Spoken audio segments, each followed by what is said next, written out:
আসসালামু আলাইকুম রহমতুল্লাহ। সবাই কেমন আছেন? ভালো আছেন? আমি আলহামদুলিল্লাহ ভালো আছি। আশা করি আপনারা বাংলাদেশের সবাই অনেক ভালো আছেন। দোয়া করি আল্লাহ সবাই ভালো রাখে। তো ভাই, যেটা বলার জন্য আজকে আবার ভিডিও করলাম আরেকটা, তো বলতে চাচ্ছিলাম যে মানে দরিদ্রতা নিয়েই তো আর বলবো, আর কি বলবো, দরিদ্রতা ছাড়ার তো কিছু বলবো না। দেখেন, বাংলাদেশে যারা হলে থাকেন বা শিক্ষার্থী যারা আছেন তাদের উদ্দেশ্য করে বলতেছি, কারণ ঈদের ছুটিতে তো আপনারা সবাই বাড়িতে চলে যান, যার যার বাড়িতে। ঢাকার স্থানীয় যারা আছেন, স্থানীয় তো ঢাকায় যারা থাকেন তারা তো আর হলে থেকে পড়ালেখা করেন না। তো যারা হলে থেকে পড়ালেখা করে তো তারা তো চলে যায় ছুটিতে।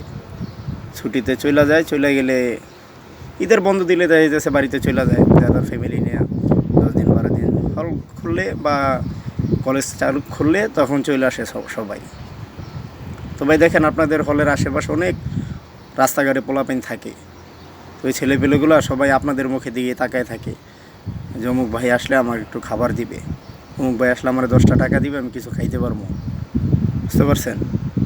তো ওই ছাত্রগুলোর মুখের দিকে তাকাইয়া দেখেন, কারণ আপনারা চলে যাবেন, ওরা তো আপনাদের মুখের দিকে তাকায় থাকবো যে ওই ভাই আসলে আমাকে খাবার দিবে, ওই আপু আসলে আমাকে কিছু টাকা দিবে, আমি খাবো।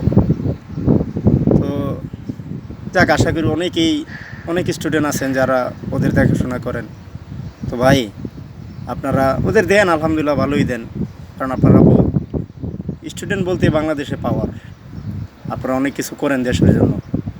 তো দেশের জন্য এই কাজটা করলে কি হয় না যে যেই টাকাটা ওদের দেন ওইখান থেকে 1 টাকা 2 টাকা করে জমায় রাখেন আপনার কাছে, এই টাকাটা দেশের কাজেই লাগবে, দেশের দরিদ্র মুক্ত করার জন্য।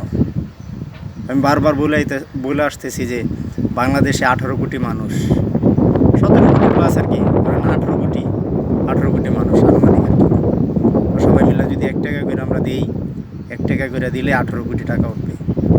দৈনিক যদি মনে করেন 10টা পরিবারকে যদি 1 টাকা, 10টা পরিবারকে দৈনিক 180টা পরিবারকে যদি 10 লাখ করে টাকা দিই, 10 লাখ করে টাকা দিলে দেখা যাইতেছে দৈনিক 180টা পরিবার স্বাবলম্বী হয়ে যায়। তো অনেকে চিন্তা করে যে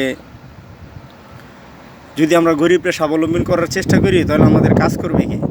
আরে ভাই, যারা কাজ করার তারা আপনাদের কাজ করে দিবে, যারা কাজ করার তারা আপনাদের কাজ ঠিকই করবে, কিন্তু তাদেরকে তো স্বাবলম্বী করাটা দরকার।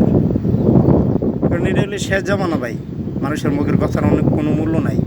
বেশিরভাগ মানুষ এই সিটার বাটপার, টাকা পয়সা মনে করেন আপনি আমার কাছে দিবেন, আমি খাইলাম। তো ভাই, টাকাটা আপনার কাছে জমায় রাখেন, কোনো এক সময় কইরা আপনি এলাকার ভালো মন্দ 2-4-5 জনকে নিয়ে আপনি টাকাগুলো দান করেন, মানুষে দেন, মানুষের উপকার করেন। মানুষের উপকার করাটা ভালো। বুঝতে পারছেন? তো আমি কথাগুলো বলি কারণ আমার কথাগুলো হয়তো বা কারো কাছে খারাপ লাগবে, কারো কাছে ভালো লাগবে। তো ভাই, কথা তো আর সবাই ভালো লাগবে না। তো দেখেন ভাই, আমার কথাগুলো যদি যুক্তি সম্পূর্ণ হয় বা যদি ভালো হয়, তাহলে আপনারা গরিব মানুষের পাশে দাঁড়ান। এলাকার ভিতরে লিস্টি করেন, দেখেন আপনার এলাকার ভিতরে ভালো কে খারাপ কে এটা আপনিই ভালো জানেন। আমার এলাকার ভিতরে ভালো কে খারাপ কে এটা আমি জানি। আসেন ভাই, আমরা সবাই গরিব মানুষের পাশে দাঁড়াই, রাস্তার ছেলেগুলোর পাশে দাঁড়াই। আর যাতে কোনো ছেলে যাতে কষ্ট না করে, রাস্তায় কোনো ছেলে মেয়ে যাতে না থাকে। বুঝতে পারছেন? আসেন ভাই, আমরা সবাই মিলে দাঁড়াই। আমার একটাই চাওয়া, দরিদ্রমুক্ত বাংলাদেশ চাই। বুঝছেন? দরিদ্রমুক্ত বাংলাদেশ চাই, এটাই আমার একমাত্র চাওয়া। ঠিক আছে ভাই, তো রাখি, আমার ডিউটির সময় হয়ে গেছে। ইনশাল্লাহ নেক্সট টাইম আবার আরেকটা ভিডিও ছাড়ব। আসসালামু আলাইকুম।